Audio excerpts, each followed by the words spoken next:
মালতী, এ মাসের হিসেবটা কোনোভাবেই মেলাতে পারছি না গো। জালে যে দু একটা ছোট পুঁটি মাছ উঠছে, তা দিয়ে চাল কেনবার টাকাও জোগাড় হচ্ছে না। দুশ্চিন্তা করে আর কি হবে গো? হাঁড়ির তলানিতে আজ এক মুঠো চালও অবশিষ্ট নেই। খালের এই ভরা বর্ষায় মাছের আড়তদাররাও এখন আর আমাদের মতো ছোট জেলেদের অগ্রিম টাকা দিতে চাইছে না। সারা জীবন তো খালের এই পানির সাথেই যুদ্ধ করলে, এখন এভাবে ভেঙে পড়লে ছেলেমেয়ে দুটোর মুখে কি করে দুবেলা অন্ন তুলে দেব? আমি তো আর হাত গুটিয়ে বসে নাই মালতী। দিন রাত জালটা কাঁধে নিয়ে খালের এ মাথা থেকে ও মাথা চষে বেড়াচ্ছি, কিন্তু ভাগ্য সহায় হচ্ছে না। আমাদের এই অভাবের কথা ছেলে মেয়েদের সামনে বেশি প্রকাশ করো না। অরূপ তো কাল রাত থেকে না খেয়ে আজ খুব ভোরে কাজে বেরিয়েছে। জানি ছেলেটা বড় হচ্ছে, আর সংসারের এই চরম কষ্ট নিজের চোখে দেখছে। এমন কঠিন সময় কেন এলো বুঝতে পারছি না। তুমি এখন আর ভাগ্যকে দোষ দিও না। জলদি হাত মুখ ধুয়ে নাও। আমি এই ফুটন্ত গরম পানিতে সামান্য নুন দিয়ে একটু ফ্যান ভাত ফুটিয়ে দিই। অরূপ ভাইয়া, বাবা আজ সকাল থেকে বড্ড গম্ভীর হয়ে বসে আছেন। ঘরের খাবার তো প্রায় শেষ। এভাবে চললে আমাদের খুব কষ্টে পড়তে হবে। আমি সব বুঝতে পারছি রে ঝর্ণা। শুধু এই মাছ ধরবার উপর নির্ভর করে থাকলে আমাদের এই জরাজীর্ণ সংসারের অভাব কোনো দিন দূর হবে না। আচ্ছা ভাইয়া, এই এত পানি, এখানে কি কোনোভাবেই কিছু করা যায় না? এই জলের বুকেই তো আমাদের জন্ম আর বড় হওয়া। এই কচুরিপানা আর কলা পাতাগুলো দেখছিস, এগুলো কিন্তু তীব্র স্রোতেও কখনো ডুবে যায় না। হ্যাঁ ভাইয়া, কলা পাতা তো অনেক হালকা হয়। আমরা যদি অনেকগুলো বড় বড় কলা পাতা একসাথে বেঁধে নৌকোর মতো বানিয়ে পানের ওপর ভাসিয়ে রাখি। চমৎকার বলেছিস তো। সেই কলা পাতার নৌকার উপর যদি আমরা শুকনো কাদা আর পচা পাতা দিয়ে একটা স্তর বানিয়ে সবজি চাষ করি, তবে কেমন হয়? বা ভাইয়া, বুদ্ধিটা তো খুব দারুণ। বাজারে শাক আর মরিচের বড্ড দাম। আমরা যদি এখানে চাষ করতে পারি, তবে ঘরের অভাবটাও মিটবে। হ্যাঁ, শুধু মাছের উপর ভরসা না করে আমাদের এই নতুন পথেই হাঁটতে হবে। চল, আমরা এখনই বাড়ি গিয়ে বাবাকে এই পরিকল্পনার কথাই জানাই।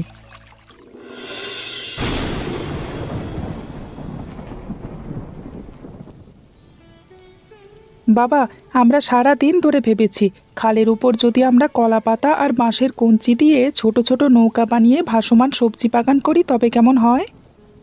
তোরা এসব কি আবোল তাবোল বকছিস রে অরূপ? জলের উপর আবার কখনো সবজি চাষ হয় নাকি? মাটিতে বীজ না লাগালে গাছ বাঁচবে কিভাবে? বাঁচবে বাবা। আমরা কলা পাতার নৌকার ওপর শুকনো মাটি, পচা পাতা আর খালের তলানির উর্বর কাদা দিয়ে একটা সুন্দর স্তর বানিয়ে দেব। খালের এই তীব্র স্রোত আর বাতাসের মধ্যে তোদের ওই পাতার তৈরি খেলনা নৌকা একদিনও টিকবে না, সবই ভেসে যাবে। আমরা তো আর এমনি এমনি ছেড়ে দেব না বাবা।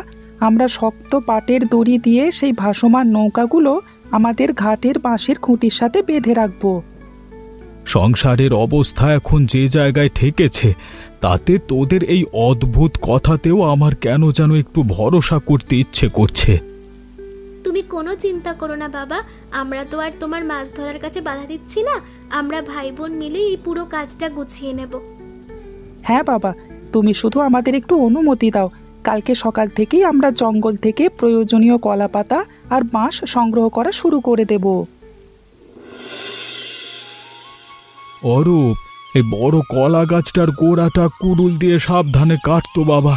আমাদের এই ভাসমান কাঠামো বানানোর জন্য অনেকগুলো শক্ত গুঁড়ি লাগবে। হ্যাঁ বাবা, আমি এটা কেটে নিচ্ছি। তুমি বরং ওই পাশের বড় বড় কলা পাতাগুলো কাস্তে দিয়ে কেটে এক পাশে জড়ো করো। কলা পাতাগুলো বড্ড নরম রে অরূপ। এগুলো দিয়ে কি সত্যিই জলের উপর মাচা তৈরি করা যাবে? আমার মনটা এখনো কেমন যেন খটকা লাগছে। তুমি কোনো চিন্তা করো না বাবা। বাঁশের কঞ্চিগুলো দিয়ে আমরা পাতার নিচে একটা শক্ত খাঁচা বানিয়ে দেব। তাহলে আর ছিঁড়ে যাওয়ার কোনো ভয় থাকবে না। কাজটা কিন্তু মোটেও সহজ নয় রে বাবা। চারিদিকের এই কাদা আর জলের মধ্যে পা পিছলে পড়ে গেলে হাত পা ভেঙে যাওয়ার বড় ঝুঁকি আছে। আমরা তো আর তাড়াহুড়ো করছি না বাবা। এই দেখো, আমি 4টে বড় কলা গাছের গুঁড়ি একসাথে করে পাটের দড়ি দিয়ে শক্ত করে বাঁধতে শুরু করেছি। হ্যাঁ, বাঁধনটা যেন এক্কেবারে নিখুঁত হয়। খালের জলের তোর যখন বাড়বে তখন এই জোড়াগুলো আলগা হয়ে গেলে আমাদের সব খাটুনি বৃথা যাবে। তুমি এই বাঁশের কঞ্চিগুলো একটু সমান করে কেটে দাও তো বাবা। পাতার স্তরের নিচে এগুলো আড়াআড়িভাবে বসিয়ে দিলে নৌকাটা অনেক মজবুত হবে। ঝর্ণা, খালের তলানি থেকে তুলে আনা এই উর্বর কালো কাদা মাটির সাথে পচা পাতাগুলো খুব ভালো করে হাত দিয়ে মেখে একপাশে স্তূপ করতো মা। হ্যাঁ মা, আমি কাদা আর শুকনো পাতাগুলো একসাথে মিশিয়ে নিচ্ছি। এই মাটিটা বড্ড উর্বর, এতে বীজ লাগালে খুব দ্রুত চারা গজাবে। অরূপ যে এত বড় একটা ঝুঁকি নিল, উপরওয়ালা যেন আমাদের এমুখ রক্ষা করেন রে। তুমি দেখো মা, এই ছোট্ট চেষ্টাটাই আমাদের সংসারের জন্য বড় পরিবর্তন আনবে। বাজারে এখন মরিচ আর শাকের যা চড়া দাম, আমাদের অনেক সাশ্রয় হবে। মরিচের বীজগুলো বড্ড ছোট রে মা, এগুলো মাটির খুব গভীরে দিস না, হালকা করে উপরে ছড়িয়ে দিয়ে সামান্য একটু শুকনো কাদা দিয়ে ঢেকে দে। আমি ঠিক সেভাবেই দিচ্ছি মা। এই যে লাউ আর ঢেঁড়সের বড় বীজগুলো আমি মাঝখানের সারিতে একটু দূরত্ব বজায় রেখে মাটির ভেতর পুঁতে দিচ্ছি। খালের নোনা বাতাস যেন এই কচি মাটিটাকে শুকিয়ে না ফেলে। তুই প্রতিদিন সকাল বিকাল এই ভাসমান পাতার ওপর সামান্য করে খালের জল ছিটিয়ে দিস। হ্যাঁ মা, আমি নৌকার এক কোণে একটা ছোট্ট মাটির ঘটি রেখে দেব। জল দেওয়ার কাজটা আমি নিজেই খুব নিয়ম করে প্রতিদিন করে নেব। ঝর্ণা, ওই দেখ, আমাদের কলাপাতা নৌকার উপর ছোট ছোট সবুজ চারা দেখা যাচ্ছে। মরিচ আর লাল শাকের বীজগুলো থেকে কেমন সুন্দর পাতা গজিয়েছে দেখ। বা ভাইয়া, আমাদের কষ্ট তবে সত্যিই বৃথা যায়নি। লাউ গাছটারও দুটো কচি পাতার মাটির ওপর মাথা তুলেছে। কিন্তু খালের জলের স্রোতটা আজকে সকাল থেকে বড্ড বেশি মনে হচ্ছে রে। এই কচুরিপানাগুলো যেভাবে ভেসে আসছে, তার দোকানে ধাক্কা লাগলে চারাগুলো ভেঙে যাবে। হ্যাঁ ভাইয়া, আমাদের এই ভাসমান নৌকাগুলো রক্ষার জন্য চারপাশের বাঁশের খুঁটিগুলোর বাঁধন আরও একটু শক্ত করে দেওয়া দরকার। তুই ঠিকই বলেছিস। তুই নৌকার হালটা শক্ত করে ধরে রাখ, আমি খালের জলেতে নেমে এই পাটের দড়িটা খুঁটির সাথে আরেকবার পেঁয়াজ দিয়ে বেঁধে দিই। একটু সাবধানে নামো ভাইয়া, নিচের কাদা বড্ড পিছল। এই ঠান্ডা বাতাসে কচি চারাগুলো যেন আবার কুঁকড়ে না যায়, সেদিকে নজর দিতে হবে। খালের এই নোনা জল চারাগুলোর গোড়ায় সরাসরি লাগলে কিন্তু গাছ পচে যাবে। আমাদের পাতার তলার স্তরটা আরও একটু উঁচু করা দরকার ছিল। আজ বিকেলের দিকে আমরা আরও কিছু শুকনো খড় আর কলাপাতা এনে এই স্তরের নিচে গুজে দেব ভাইয়া, তাহলে মাটিটা পানির ওপরে থাকবে।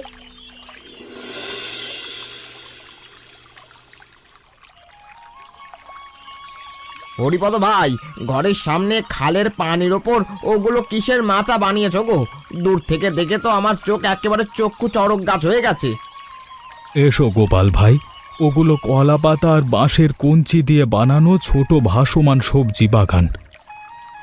খালের এই তীব্র স্রোতের ওপর আবার কোনো সবজির চাষ হয় নাকি ভাই? মাটিতে বীজ না লাগিয়ে পানির ওপরে সব খেলনা তৈরি করার বুদ্ধি তোমায় কে দিল? আমার ছেলে অরূপ আর মেয়ে ঝড় না মিলেই এই নতুন পথটা বের করেছে ভাই। সংসারে যে হারে অভাব বাড়ছে, তাতেই জলের ওপরই এখন ভরসা। বাহ, মরিচ আর লাল শাকের চারাগুলো তো বেশ তরতাজা হয়ে উঠেছে দেখছি। কলা পাতাগুলো পানির ওপর বড্ড সুন্দর ভাসছে। প্রথম প্রথম আমার নিজেরও বড্ড সন্দেহ হচ্ছিল ভাই, কিন্তু এখন চারা গাছগুলোর দিকে তাকালে মনে হয় ছেলে মেয়ে দুটোর এই অসাধ্য চেষ্টা একদিন সফল হবে। খালের এই প্রতিকূল জীবনের সাথে লড়াই করে এমন নতুন পথ খোঁজার সাহসটাই বড় বিষয় হরিপদ ভাই। তোমাদের এই উদ্যোগের আমি বড্ড প্রশংসা করছি। তোমার মতো অভিজ্ঞ মানুষের মুখের এই দুটো প্রশংসার বাণী আমাদের এই কঠিন সময়ে বড্ড বেশি সাহস আর মানসিক ভরসা যোগান দেয় গোপাল ভাই। অরূপ, ঝর্ণা, একটু এদিকে আয় তো, তোদের একটা জিনিস দেখাই। আমাদের কলা পাতার নৌকার ওপর লাল শাক আর কচি মরিচগুলো কেমন তোলার মতো বড় হয়ে গেছে দেখ। মা, লাল শাকগুলো তো একেবারে তাজা হয়েছে। মরিচ গাছগুলো তো কেমন সুন্দর সুন্দর ছোট ছোট সাদা ফুল ফুটেছে দেখো। আমাদের এই দীর্ঘ দিনের অক্লান্ত খাটুনি তবে সত্যিই বৃথা যায়নি মা। খালের এই নোনা জলের বুকেও যে এমন মিষ্টি সবজি ফলানো যায় তা আজকে প্রমাণ হলো। সংসারে টানা কয়েক মাস ধরে যে চরম অভাব, আর খাবারের সংকট চলছিল। আজ এই প্রথম নিজেদের হাতে সবজি দেখে মনে স্বস্তি হলো রে। মা, আজ রাতেই তবে এই লাল শাকগুলো ভাজা করো তো। গরম ভাতের সাথে চমৎকার করে রাঁধো, অনেক দিন পর সবাই তৃপ্তি করে খাবো। নিজেদের জন্য কিছুটা রেখে বাকি শাক আর মরিচগুলো কিন্তু আমাদের হাটে নিয়ে বিক্রি করতে হবে। সংসারে তেলের বোতলটাও একেবারে শূন্য হয়ে আছে। হ্যাঁ বাবা, সুদিন হয়তো একদিন আসবে না, তবে এই ছোট শুরুটাই আমাদের সংসারের অন্ধকারের মধ্যে এক নতুন আশার আলো দেখিয়ে দিল। আমি ঘর থেকে একটা ছোট্ট বাঁশের কুড়ি নিয়ে আসছি। মা, চলো দুজনে মিলে কচি শাকগুলো গোড়া থেকে সাবধানে এক এক করে তুলে ফেলি। গোপাল ভাই, এই নাও, তোমাদের জন্য আমাদের ভাসমান বাগানের এক ঝুড়ি তাজা লাল শাক আর কিছু কাঁচা মরিচ। নিজেদের বাগানের প্রথম ফসল, ফিরিয়ে দিও না। আরে হরিপদ ভাই, তোমাদের নিজের ঘরেই যেখানে চাল ডালের এত অভাব, সেখানে আমাদের এত সবজি দিচ্ছ কেন গো? হ্যাঁ কাকা, আজকালকার দিনে নিজের সংকটের কথা ভুলে প্রতিবেশীর মুখে অন্ন তুলে দেওয়ার মতো মানুষ সত্যিই খুব কম দেখা যায়। অভাব তো আমাদের জীবনের নিত্যদিনের সঙ্গী বিমল বাবা, কিন্তু এই খালের বুকে বেঁচে থাকতে হলে এক মানুষের সুখ দুঃখ অন্য মানুষের সাথে ভাগ করতেই হয়। তোমার এই বিশাল মনের কোনো তুলনা হয় না হরিপদ ভাই। এই খালের নোনা পানিতে এমন মিষ্টি শাক কিভাবে ফললো তা আমাদের বিমলকেও একটু শিখিয়ে দিও। হ্যাঁ কাকা, আমি তো চাষাবাদের কাজটাই করি, কিন্তু কলা পাতার নৌকার উপর এমন ভাসমান বাগান আমি আমার বাপ দাদার জন্মেও কোনোদিন দেখিনি গো। সব আমার অরূপ আর ঝর্ণার বুদ্ধি বাবা। তোমরা ওপার থেকে যখন ইচ্ছে এসো, ছেলেরা তোমাদের এই নতুন চাষের সব পদ্ধতি খুব ভালো করে বুঝিয়ে দেবে। নিশ্চয়ই আসবো ভাই। আজ রাতেই বিমলের মা এই তাজা শাক রাঁধবে। তোমার এই ভালোবাসার দান আমার বড্ড তৃপ্তি সহকারে সবাই মিলে খাবো। বাবা, একটু এদিকে চেয়ে দেখো, আমাদের কলাপাতার নৌকার এই ওপরের দিকের শাকের পাতাগুলো কেমন দিন দিন একেবারে হলুদ হয়ে যাচ্ছে। শুধু হলুদ নয় রে অরূপ, অনেকগুলো গাছের গোড়া কেমন কালো হয়ে একেবারে পচে মাটির সাথে মিশে যাচ্ছে। খালের এই নোনা পানি কি কোনোভাবে আমাদের মাটির স্তরের ভেতর ঢুকে গেল বাবা? এমন হলে তো আমাদের সবকটি গাছ অল্প দিনেই মারা যাবে। শুধু কলা পাতার উপর মাটি বিছিয়ে দেওয়ায় খালের নোনা জলের আর্দ্রতা সরাসরি গাছের শিকড়ে পৌঁছে যাচ্ছে রে। এই জটিলতা বড্ড বড় আকার নিল। অনেক আশা করে আমরা ভাই বোনে মিলে এই বাগানটা খাড়া করেছিলাম বাবা। এখন যদি সব গাছ এভাবে নষ্ট হয়ে যায়, তবে তো আমাদের অনেক কষ্টে পড়তে হবে। ভেঙে পড়িস না বাবা, চাষের এই হঠাৎ সমস্যাটার কারণ আমাদের দ্রুত খুঁজে বের করতে হবে, তা না হলে এই পুরো কাঠামোই খালের জলেতে ভেসে যাবে। মরিচ গাছগুলোর কচি ফুলগুলো কেমন কালো হয়ে ঝরে কাদার উপর পড়ে আছে।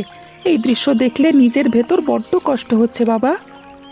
তুই চল, আমরা এখনই পাড়ের দিকে গিয়ে গোপাল ভাইয়ের সাথে একটু কথা বলি। ওনার চাষাবাদের দীর্ঘ অভিজ্ঞতা হয়তো আমাদের কোনো পথ দেখাবে। ঝর্ণা, এই হাঁড়ির তলানিতে যেটুকু চাল অবশিষ্ট আছে তা দিয়ে আজ রাতের রান্নাটা কোনো মতে হয়ে যাবে, কিন্তু কাল সকালের জন্য একদানা অন্নও নেই। তেলের বোতল আর নুনের ছোট পাত্র দুটোও তো একেবারে শূন্য হয়ে গেছে মা। নতুন করে বাজার না করলে কাল ঘরের উনুন যে ধরাই যাবে না। ভাসমান সবজি বাগানটা দিয়ে আমরা বড্ড বেশি আশা করেছিলাম রে মা, কিন্তু গাছগুলো যে ওভাবে পচে যাবে, আমাদের সংসারে খাবার সংকট আবার শুরু হয়ে গেল। আমি তো ভেবেছিলাম এবার আমাদের দুঃখটা ঘুচবে। ছোট করিস না রে মা মন। খালের এই কঠিন জীবনে আমরা আমাদের নিত্য জীবনের সঙ্গী, আমাদের এখন কিছুতেই ভেঙে পড়লে চলবে না। বাবার অরূপ ভাইয়া এখনো তো ফিরলো না খালের ধার থেকে। ওনারা হয়তো গোপাল কাকুর কাছে গেছে ওই পচন রোগের কোনো ওষুধ খুঁজতে। হ্যাঁ রে, গোপাল ভাই অনেক পুরনো মানুষ, উনি নিশ্চয়ই একটা ভালো বুদ্ধি দেবেন। তুই বরং একটু বাইরে গিয়ে দেখ তো ওনারা ঘাটে এলো কিনা। হ্যাঁ মা, আমি বারান্দায় গিয়ে দেখছি, তুমি দুশ্চিন্তা করো না। ঈশ্বর আমাদের এই চরম বিপদের দিনে কোনো না কোনো একটা ব্যবস্থা ঠিক করে দেবেন। হরিপদ ভাই, তোমার ওই কলা পাতা আর মাটির তৈরি নৌকাগুলোতে একটা মস্ত বড় ভুল হয়ে গেছে গো। শুধু পাতার ওপর মাটি দিলে গাছ বাঁচবে না।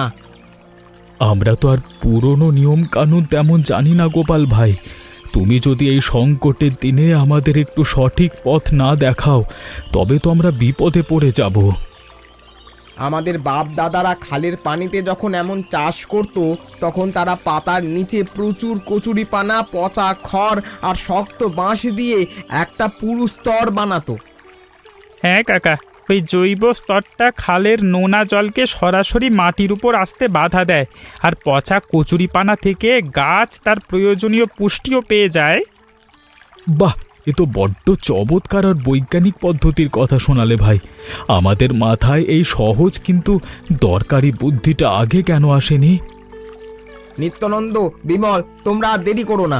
কাল ভোরবেলা থেকেই হরিপদ আর অরূপের সাথে হাত লাগিয়ে এই পুরনো পদ্ধতিতে নতুন করে মাচা বানাও। তুমি কোনো চিন্তা করো না কাকা, আমরা দুই ভাই মিলে কালকে দুপুরের মধ্যে খালের ওপার থেকে প্রচুর কচুরিপানা আর খড় সংগ্রহ করে ঘাটে এনে দেব। তোমাদের এই উপকারের কথা আমি কোনো দিন ভুলব না ভাই।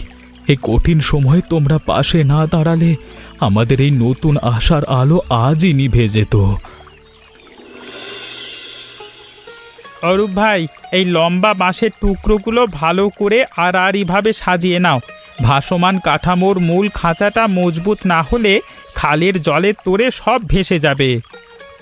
হ্যাঁ ভাই, আমি শক্ত পাটের দড়ি দিয়ে প্রতিটি জোড়া এমনভাবে বাঁধছি যেন কোনো অবস্থাতেই ভেতরের কচুরিপানা আর খড়ের স্তরগুলো আলগা হয়ে সরে না যায়।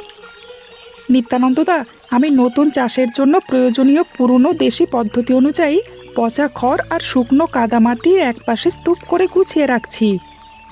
খুব ভালো করে অরূপ।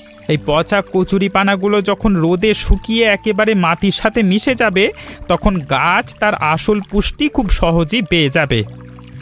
খালের এই জায়গাটার পানি বেশ স্থির আছে ভাই। এখানেই বড় কাঠামোটা তৈরি করে লগি ঠেলে ঘরের পাশে নিয়ে যাওয়ার সবচেয়ে সুবিধা হবে। হ্যাঁ, ওপারে স্রোত বেশি। আজকে দুপুরের মধ্যে যদি আমরা বাঁশের খাঁচায় খড় আর পাতার স্তরটা দিতে পারি তবে বিকেলের দিকেই মাটি বিছানো যাবে। আমরা সবাই মিলে হাত লাগিয়েছি যখন, তখন আজকেই কাজটা শেষ করব ভাই। এই পুরনো দেশি পদ্ধতি ব্যবহার করলে এবার আর একটা গাছও পচবে না। কাকুর এই বিপদে আমরা এগিয়ে আসবো না তো কে আসবে ভাই? এখন আর কথা না বাড়িয়ে এই লম্বা কাঠের গুঁড়িটা ওপাশে টেনে নিয়ে শক্ত করে বাঁধি। ঝর্ণা, এই কোণের মোটা বাঁশের খুঁটিটা শক্ত করে ধরে রাখতো। আমি পাটের ভেজা দড়ি দিয়ে এটার জোরটা ভালো করে শক্ত করে বেঁধে দিই। আমি নতুন করে ব্যবসার জন্য তাকগুলোতে রাখার মতো করে উর্বর মাটির ওপর শাক, মরিচ আর বেগুন বীজগুলোকে সুন্দর করে এক এক করে ছড়িয়ে দিচ্ছি গো। বাবা, আগের ভুলের কথা মাথায় রেখে এবার মাটির স্তরটা পানির থেকে অনেক ওপরে রাখা হয়েছে। এবার খালের নোনা জল কোনোভাবেই গাছের গোড়ায় পৌঁছতে পারবে না। হ্যাঁ রে মা, নিত্যানন্দ আর বিমল যেভাবে কচুরিপানা আর খড় দিয়ে স্তরটা বানিয়ে দিল তাতে এক ফোঁটাও নোনা জল আর মাটির ওপর উঠতে পারবে না। গোপাল ভাই আর ওনার ছেলেরা আজকে আমাদের জন্য যে খাটুনি খাটলো তা না দেখলে বিশ্বাস করা যায় না। আমরা এক নতুন আশার আলো নিয়ে কাজ করছি। হ্যাঁ বাবা, বিমল ভাইয়া তো একাই চারিদিকের খুঁটিগুলো কাদার নিচে গেঁথে দিল। এখন শুধু মরিচের বীজগুলোর ওপর সামান্য একটু শুকনো কাদাই ছড়িয়ে দেওয়া বাকি। দাও মা, পাত্র থেকে শেষ বীজগুলো আমার হাতে দাও। আমি সারিবদ্ধভাবে পুঁতে দিচ্ছি। সবাই একসাথে কাজ করা এবার বড্ড ভরসা পাচ্ছি মনে। ওপরওয়ালা যেন আমাদের এই নতুন শুরুটা এবার ভালো করেন।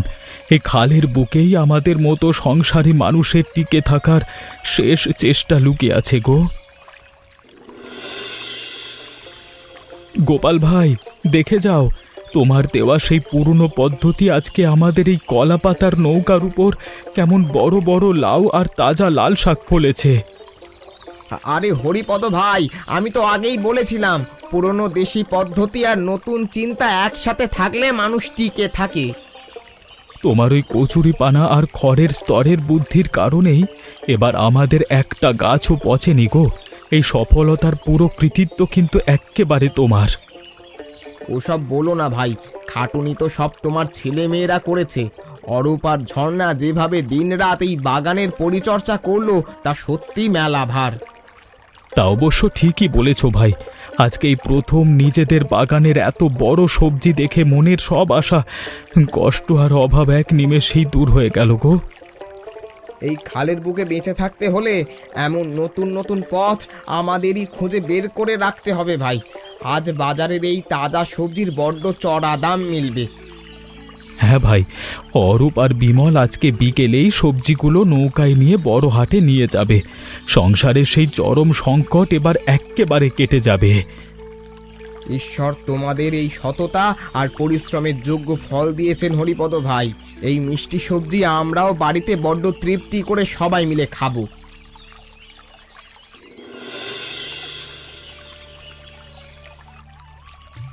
মালতী, আজকে হাটে সবজি বিক্রি করে যে টাকা পেয়েছি তা দিয়ে সংসারের পুরো মাসের চাল ডাল আর তেল এক্কেবারে কিনে নিয়ে এসেছি গো।